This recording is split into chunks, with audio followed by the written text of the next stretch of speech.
The Lord's my shepherd, I'll not want. He makes me down to lie in pastures green. He leadeth me the quiet waters by. My soul he doth restore again, and me to walk doth make within the path of righteousness, in for his own name's sake. Yea, though I walk in death's dark vale, yet will I fear. By the grace of God, we will look into God's word as we pray in Jesus' name. So I'd like us to open our Bible to the book of Thessalonians. 1 Thessalonians chapter 4, we read verses 7 and 8. 1 Thessalonians 4. 1 Thessalonians chapter 4, verse 7 and 8.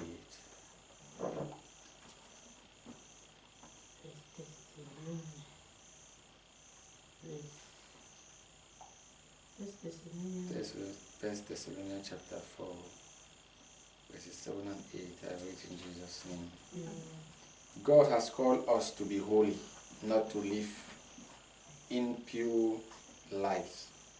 Anyone who refuses to live by these rules is not disobeying human rules, but is rejecting God, who gives his Holy Spirit to you. Amen. The Bible says that God has called us to be holy, not to live life of impurity. In other words, God has called us to live life that's supposed to be pure, undefiled, not to live lives that are full of defilement. And if we then cannot live this life, if we reject this life, we are not like disobeying rules that have been put in place by man. We are directly rejecting God. It's not even like, in fact, it is, from what Paul is putting it is ought to say we are disobeying God. He said we are rejecting God. No, you cannot obey somebody whom you have not accepted. To say you are rejecting God means you have not even accepted God. Means you have not even accepted him. For you to say you don't want to live a life of purity, a life of holiness, then it means you have not even accepted God. You are still to accept God. We are still to accept God. You can only disobey him when you have accepted him. But how can you disobey when you have not accepted him? You are still to accept him. You are still to say, Father, I love you, I want to follow you. When you say A, you don't want to live a holy life. That God has made it to be this way. He loved us and gave us his Holy Spirit. That the Holy Spirit will help us to live a holy life. But if we say we don't want to live that life, the life that is holy, that holy life, a life of holiness, we want to live our defiled lives filled of defilement, then we are saying, Father, we don't accept you. Father, we have rejected you. And it should not be our portion that we have rejected God in the name of Jesus. One thing I want to correct is that when people were entering, our sister made a statement that if it is to follow our own things, we say we have to have the strength, we want to do things. If it is the things of God, we say we are tired. You don't serve God because of the things of God. In fact, the reason why you serve God is because you want to live a good life. So serving God is supposed to be the first aspect in your own priorities. God does not change. They asked Job, do you do good for you to change God? We don't do good to change God. After all, you can turn stones into the sentence of Abraham. He can turn stones into the sentence of Abraham. He can take away his servants and replace them. After you have so many of them that have not bowed down to worship the prophet of Baal. So we don't serve God because we want to please him. No. You are serving God for your own self. It's because you want to change your own life. One thing that always pushes me ahead is this. I know one thing, if I can put over myself. Whenever I feel like living a life that is not pure, I don't think of God, I think of my destiny. I think on how I am about destroying my own future. Whenever you reject God, you are not rejecting God because you don't want, maybe because you don't want God to be happy. By rejecting God, it means you are making yourself not to be happy. There's no way you will reject God and be happy. There's no way you will reject God and be fulfilled. There's no way. So, if we want to be successful in our own agendas, in our own priorities, let God be the first in our priority. Let God be the first on our agenda. Let God be the first person we consult before taking any action, before making an inch. In the name of Jesus. By the grace of God, we are talking on strength against agents of defilement. Strength against agents of defilement. At the end of it all, we are going to pray, Father, give me the strength to stand against the agents of defilement. Agents of defilement. But you cannot pray and you cannot ask for the strength if you have not rejected them. First, you have to know them, and you have to make up your mind to reject them.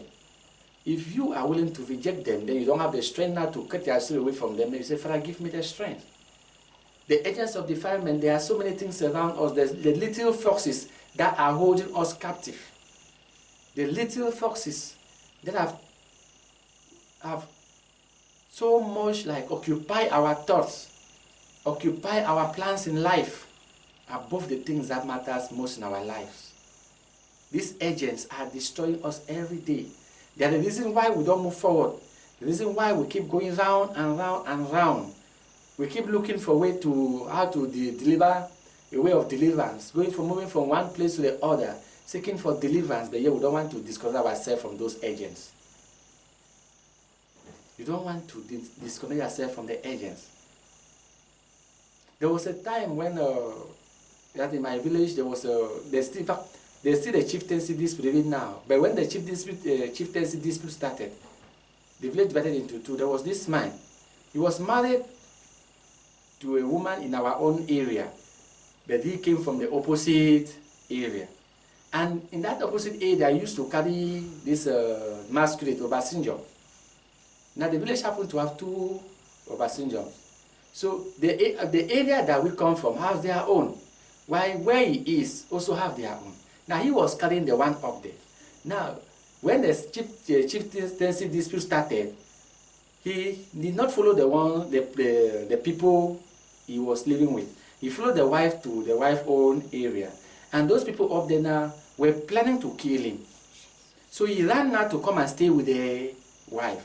Because he saw that his life, staying with those people was like, his life was at stake. He did believe that staying with them, he would someday die. But was anything they did, they got him well beaten. Like even cut him with machetes. So he now left and was living with he was living with the wife in the house of the wife's family, the wife's parents. But while he was living there, you know spiritually he was still connected to those people. Through that spirit of a passenger.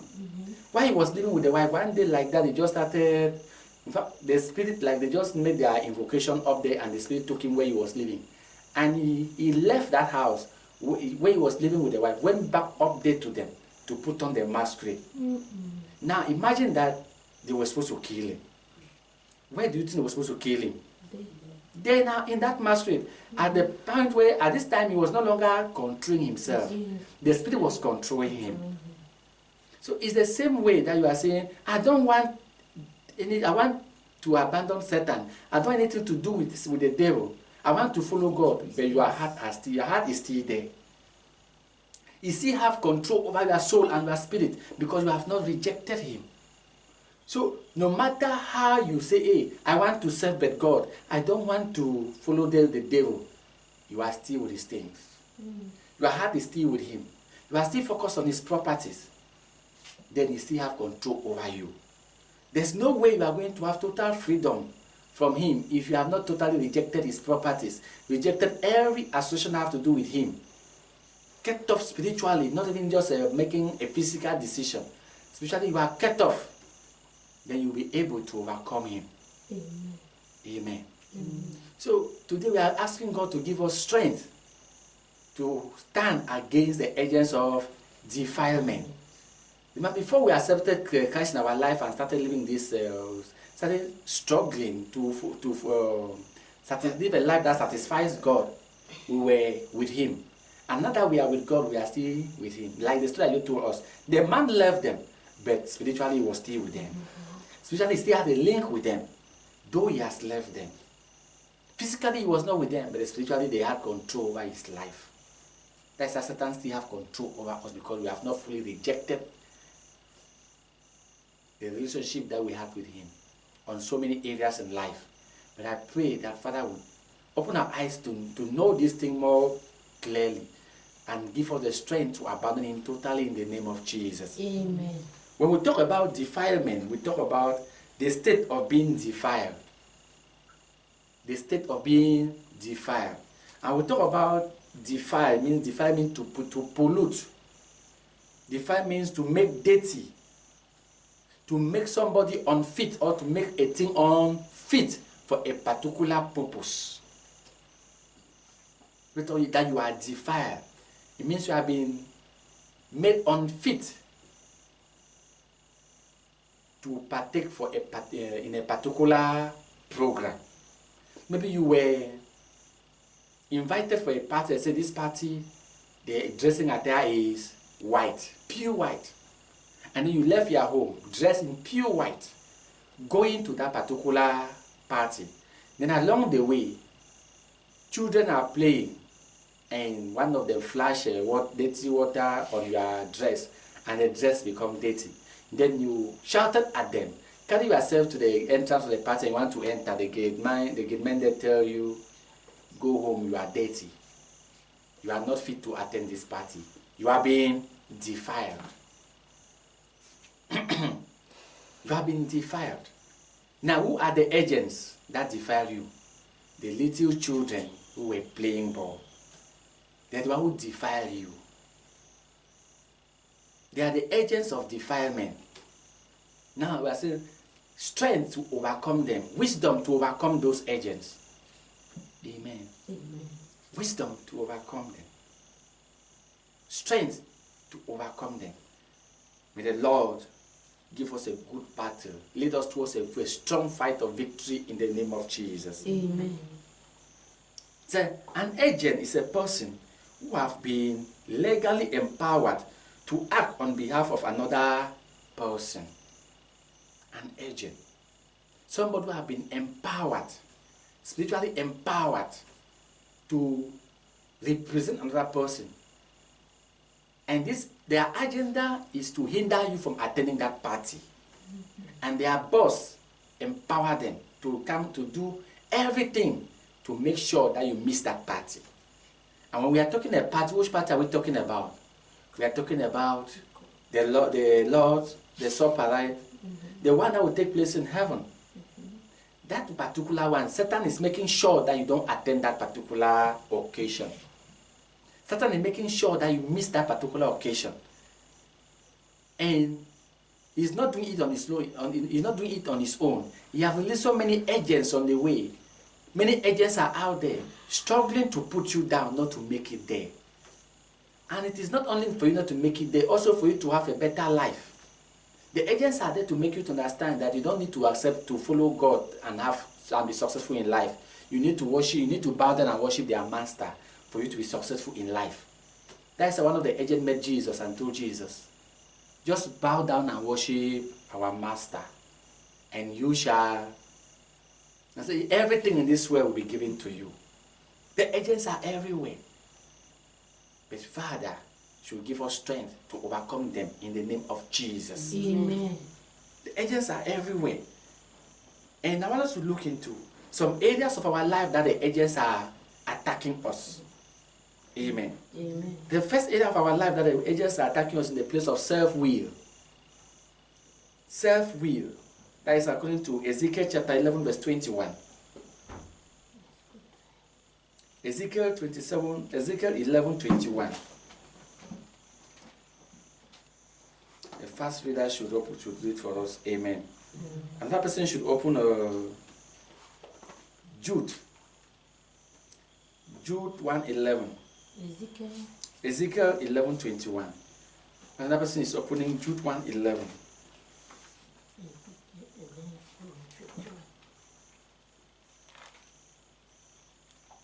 Ezekiel 11 21.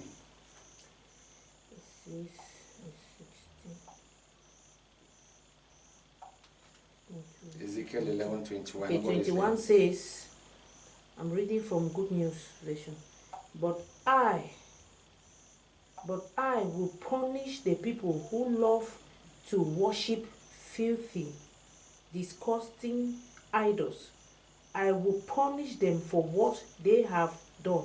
The sovereign Lord has spoken. Amen.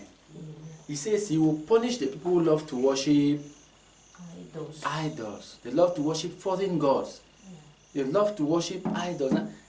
In the Message Bible, they call it self-will, people of self-will. But those who are self-willed and addicted to their rotting images, they are people who have rejected God's leadership over them. People who, in fact, they are even in the church, they pray, they do all sorts of spiritual assignments. In fact, they pray, they worship God, they study their Bible, but when it comes to God leading them, they reject God's leadership. They themselves, they want to lead themselves. They only bring their plans to God and asking God to endorse. The position of God in their life is only to approve their own plans. God doesn't have the right to tell them what He wants them to do. They are the self-will. These ones, God says, He Himself will destroy them. So Satan will put his agents on your way to make you reject God's leadership over your life, to make you to become that person who always wants to lead his own self. The person who wants to lead her life. Doesn't matter what God is telling you. What matters is what God Satan is putting in you to do. You are a self-willed person. And these type of people, according to Romans chapter 11, Paul was saying that these people became thick-skinned. That even their own leaders prayed against them, that God should blind their eyes that they should not see. Their own leaders prayed against them, that God should cripple them, they should be stagnant. Because they rejected leadership. They wanted to lead themselves. It's about what they want. If you must overcome Satan's agenda in your life, Satan's agenda of defilement, you must learn to allow God lead you. Hallelujah. Amen. You must reject self-will. You must reject to worship idols. Idolism in our life. How do you worship idol? For example, the other day I was still quoting an example. You find yourself in the church like Bible study from 6 to 7. Time is still to get to 7 o'clock. You are thinking how you have to go and watch a television movie. You are thinking how you have to go and watch a football, Champions League. You are thinking how to go and watch wrestling. You are worshiping idols. It's all about, your heart is no longer in the presence of God. You are already out of that particular purpose. You are a self-willed person. You are in the church. Before they could share the grace, you have already carry your back and gone home. You are a self-willed person. And God Himself is planning to destroy you.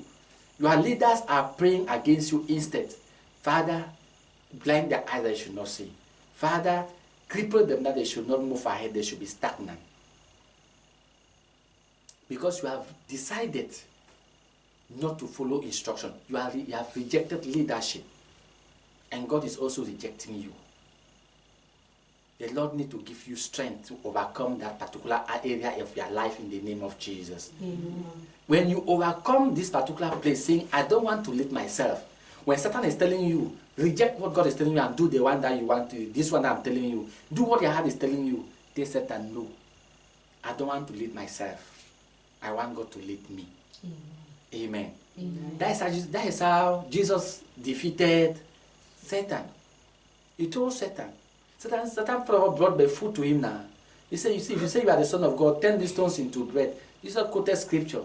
It is written, man shall not live by bread alone, but by the very word that proceeded out of the mouth of the Lord, out of the mouth of the living God. And Satan saw that he was above him. Satan still did what? He took him he showed him all around the world and said, look at up a mountain. He said, look at everything that you are seeing belongs to me, and I have the power to give to whosoever I want to give to. Just bow down and worship me. Jesus still said that word. It is written. Thou shalt not worship any other God except me. And again, Satan still took him up a mountain, up the temple, and said, it is also written that he will release angels to hold you, that your feet will be hurt. Jump down.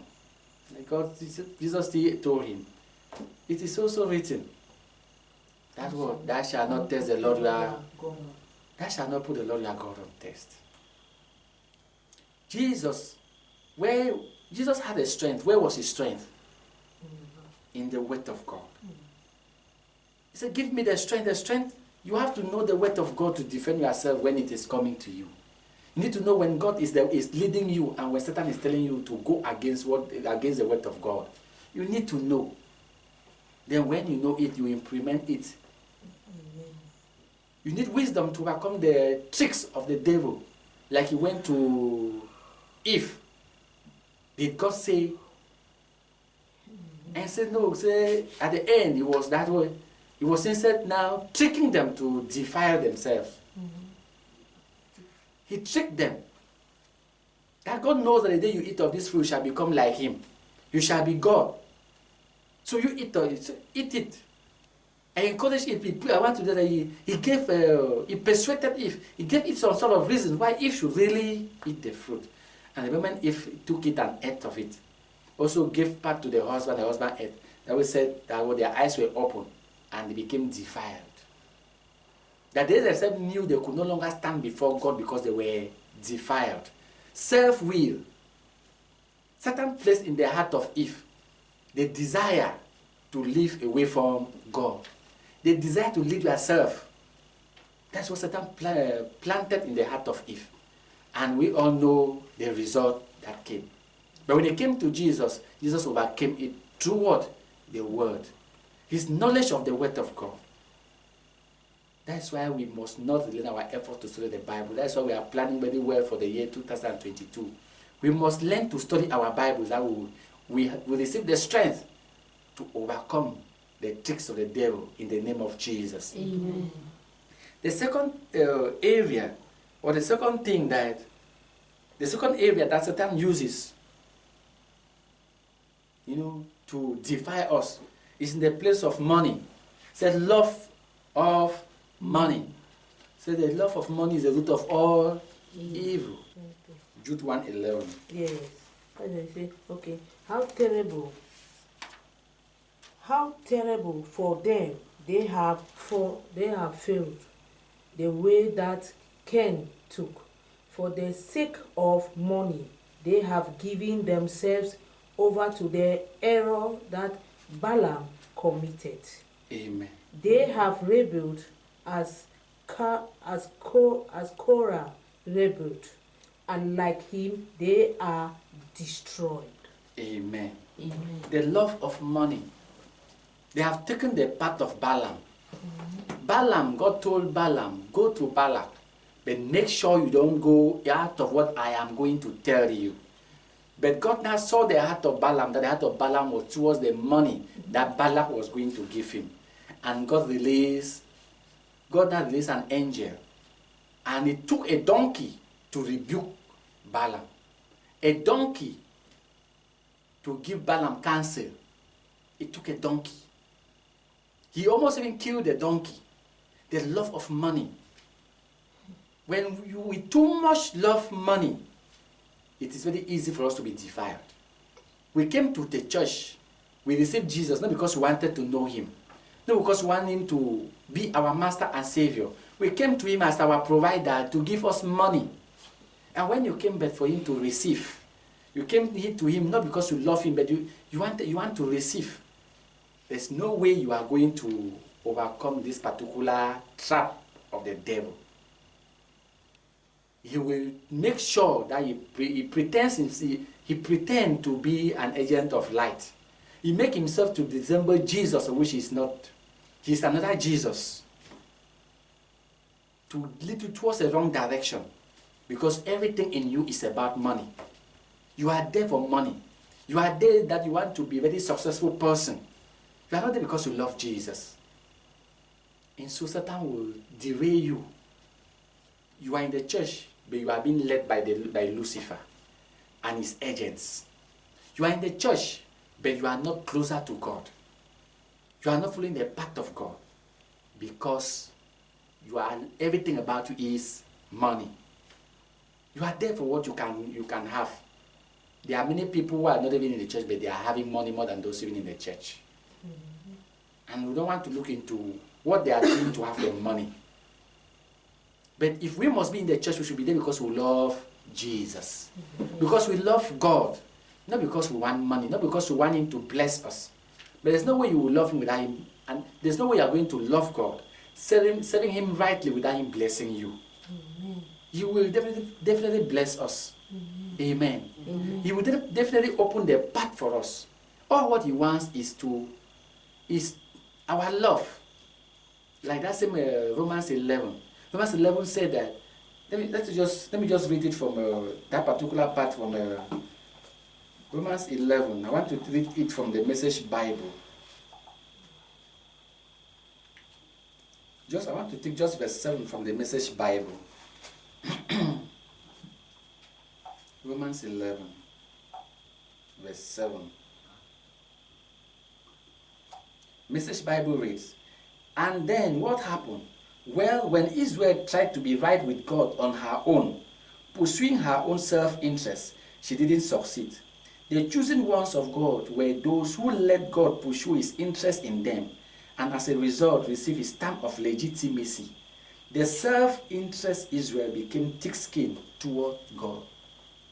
The self-interest Israel, so that is the first part.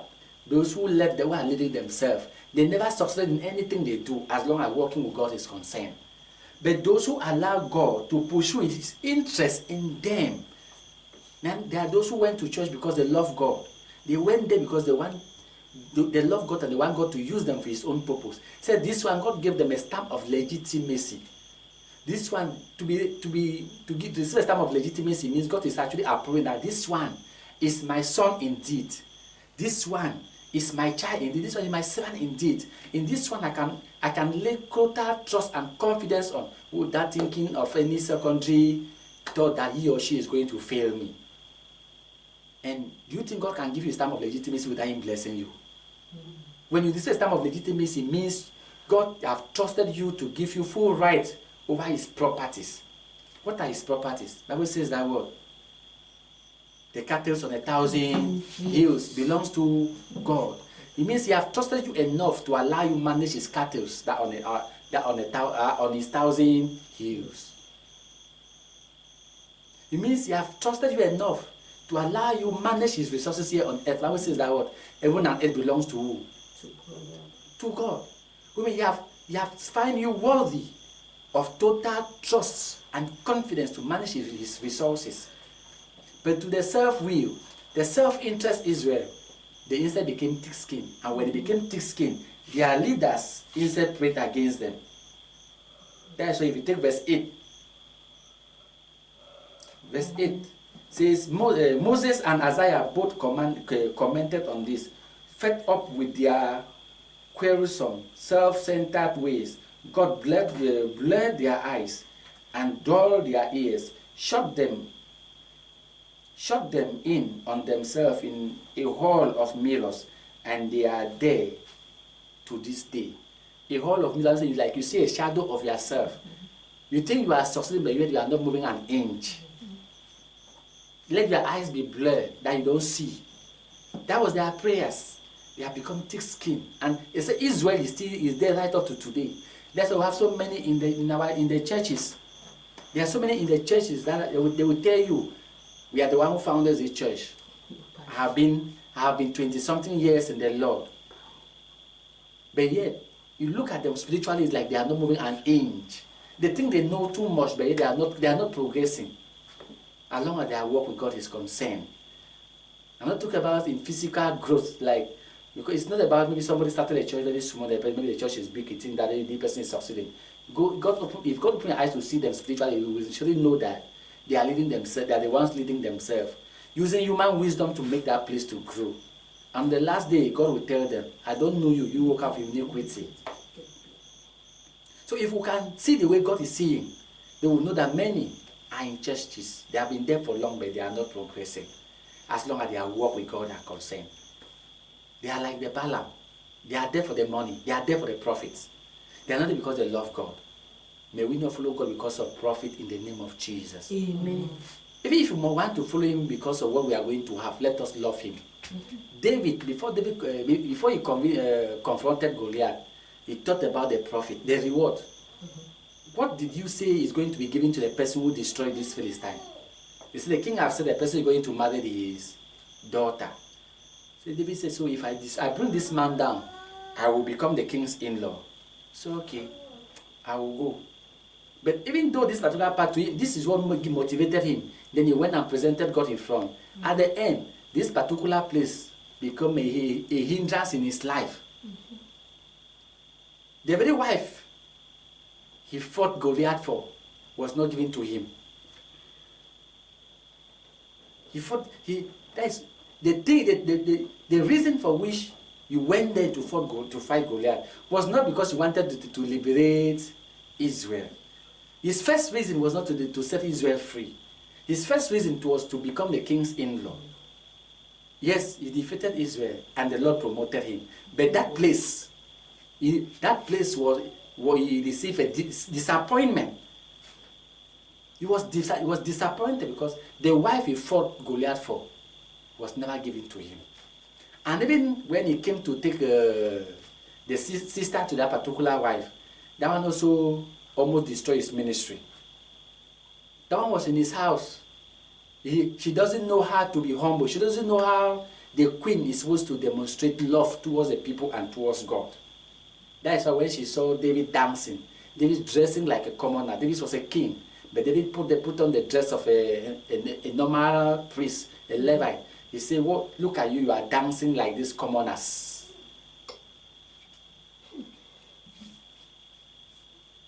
That it pulled him back. And that particular woman gave him no child. It was full of disappointment. Because he allowed the benefit to lead him, not his love for God and his people to lead him, but the benefit to lead him. The benefit was what pushed him, and he received disappointment on that area. But his love for God provided for him. That's why we must love God if we want God to provide for us in the name of Jesus. Our love for God will provide for us. Our love for God will take care of us in Jesus' name. The other thing also that will define a man is what our eyes see. Your eyes. Your eyes. That is, if you take Luke chapter 11, verse 34, verses 34 to 36. Luke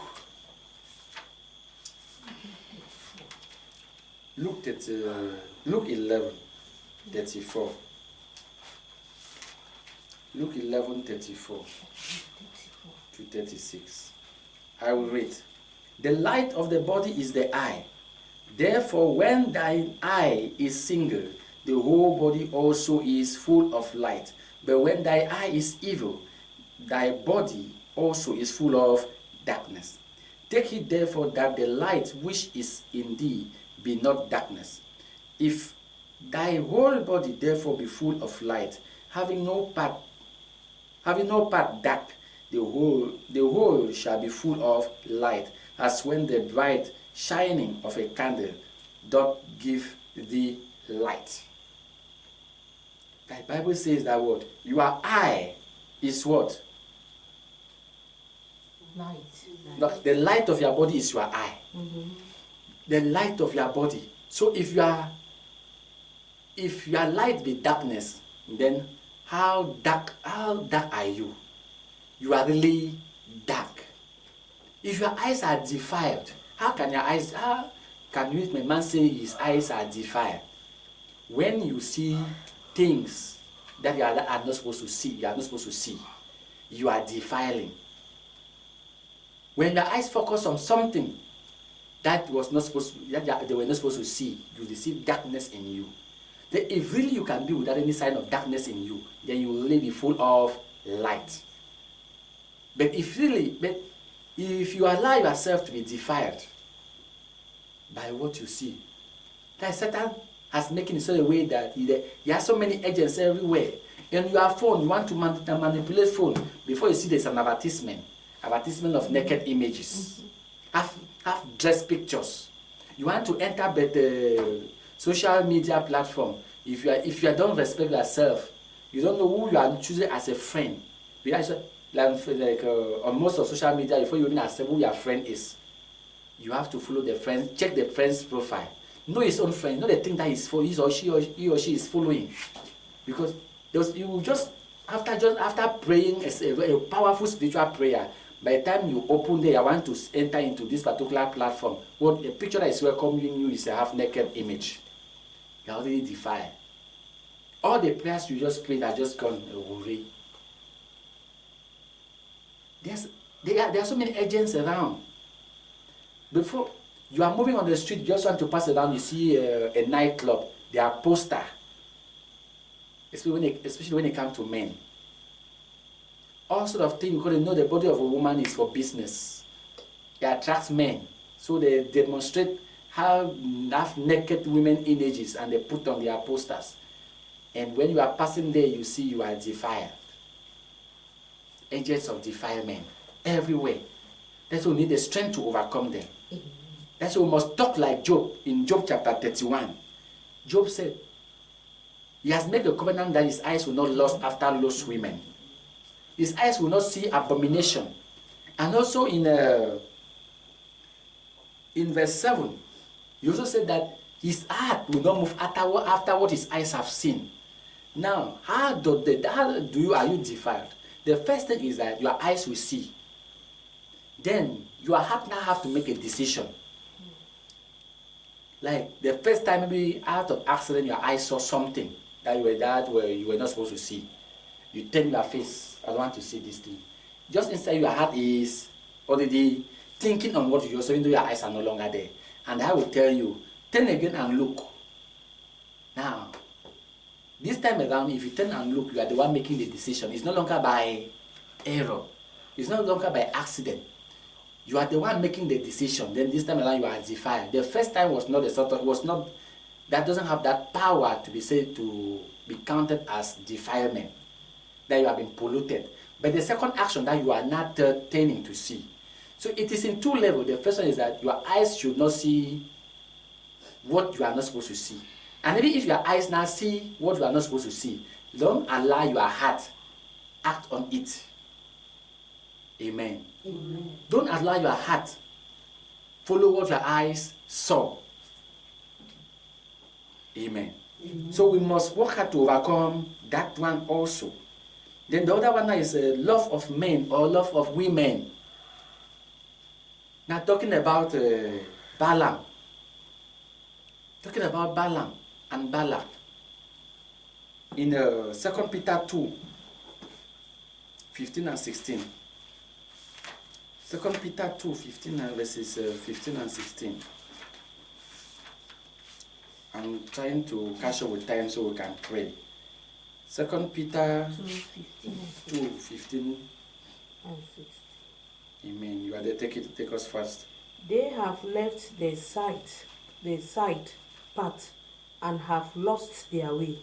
They have followed the path taken by Balaam, son of Beor, who loved the money he would get for doing wrong.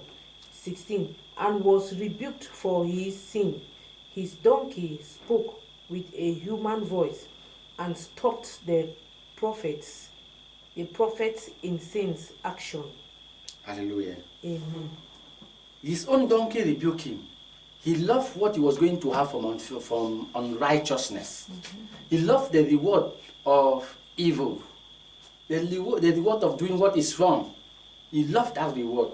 Now, but he now did advise that if we take it in Numbers chapter 24, Numbers chapter 25, verse 1 to 3. Numbers 25. Just around verses 1 to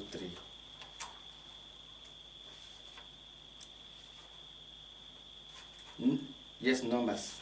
He, after what is the mission with Balak, at the end, he only make Balak to understand that if he must succeed over Israel, he has to make Israel sin against their God. And now, in chapter 25, verse 1, Bible tells us, chapter 25, let me read. And Israel abode in Shittim, and the people began to commit whoredom with the daughters of Moab, and they called the people unto the sacrifice of their gods, and the people did eat and bow down to their gods. And Israel joined himself unto Baalbeor, and the anger of the Lord was kindled against Israel. Hallelujah. Amen. Bible said the anger of the Lord kindled against Israel. After God just gave them victory, that Balaam could not curse them through the direction of Balak.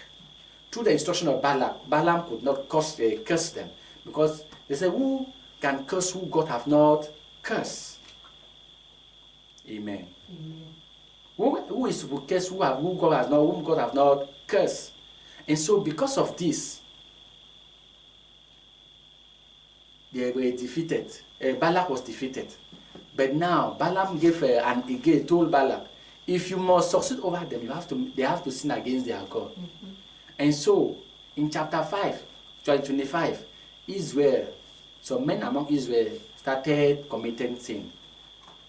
They saw strange women in their camp. They started going after the strange women. They started having a relationship after the strange women. And the strange women told them, come and worship our God. They started following them to worship their gods. And before they knew it, they were now worshiping the strange god of that land. And because of this, God's anger came against them. We must not follow that path. Satan knows how to take us away from God. If people started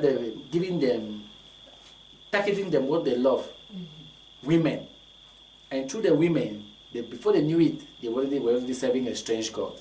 And now God himself came now to destroy them.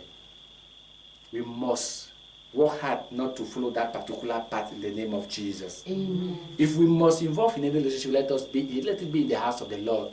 And let that relationship be on the foundation that God himself have laid it. Hallelujah. Amen. It should not be on our own terms, or on the terms of what the God of those people is telling us. We should be on the terms of our Father in the name of Jesus. Amen. And the last point of it, the last area that the devil uses to hold us captive is laziness. When you are lazy, the Bible says, well, in fact, they're saying that an idle man is the devil's workshop. There's no way you can be a lazy person without being defiled, because you need to have a living. So we must work hard not to be lazy. We must work hard to take care of our own self. We must work hard to be self-independent, self-reliant. But when you're that type of person that you always want to be under people, there's no way you are going to serve God rightly. Because the people will give you rules for you to follow before they give you something. If you don't follow their path, they will never have that. They will hardly support you. They will give you promises, but they will fail because they want you to follow their own path. Many.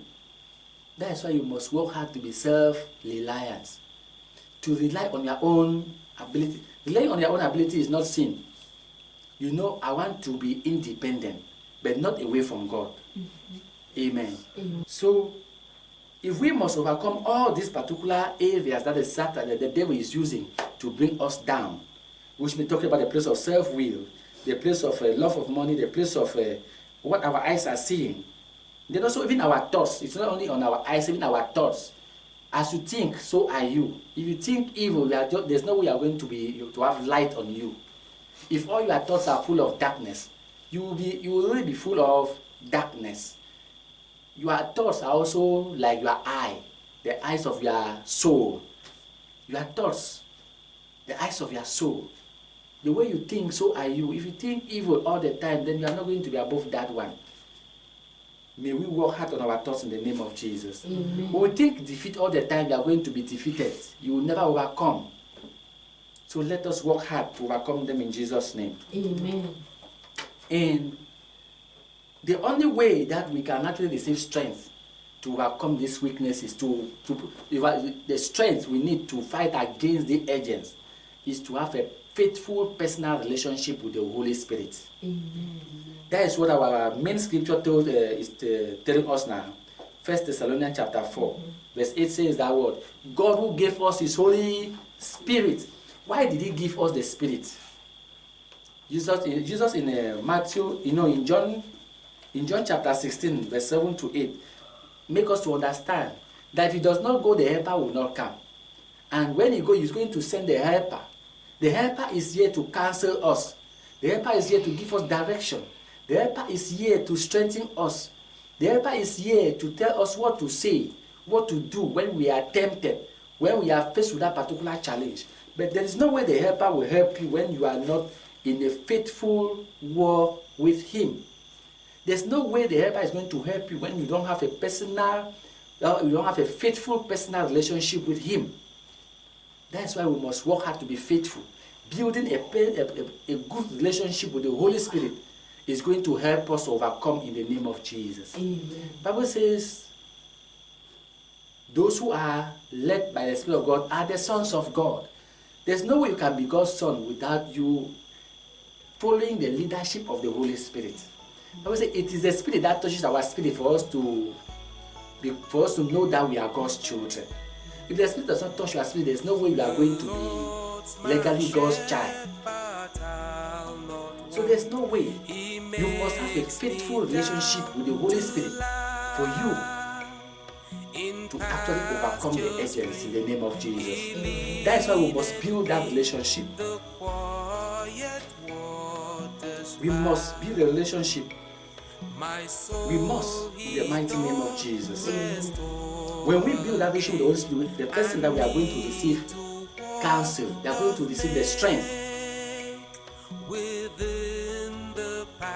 The strength to resist. The Bible says that was resist the devil and he shall flee. If you don't have the Holy Spirit, there's no way you can resist. You need Him for you to resist. Amen. You also receive strength to make the right decisions. If you don't have the Holy Spirit in you, don't have that faithful relationship with the Holy Spirit, there's no way you are going to receive that strength to make the right decisions. You still need the Holy Spirit in you for you to be guided towards the right path. For you to be guided away from the wrong path in life, you need the Holy Spirit. And you also need the Holy Spirit for you to receive good counsel. Hallelujah. That's why you must do everything to build a faithful personal relationship with the Holy Spirit. Amen. We must do everything. We must do whatever we must do to reject this agent, to these desires that were in us before we received Christ. We must reject them and pray that Father will give us the strength to overcome them, the strength to overcome the agents of darkness, the agents of the devil, bringing this particular desires in our hearts. He's there to devour us, but we reject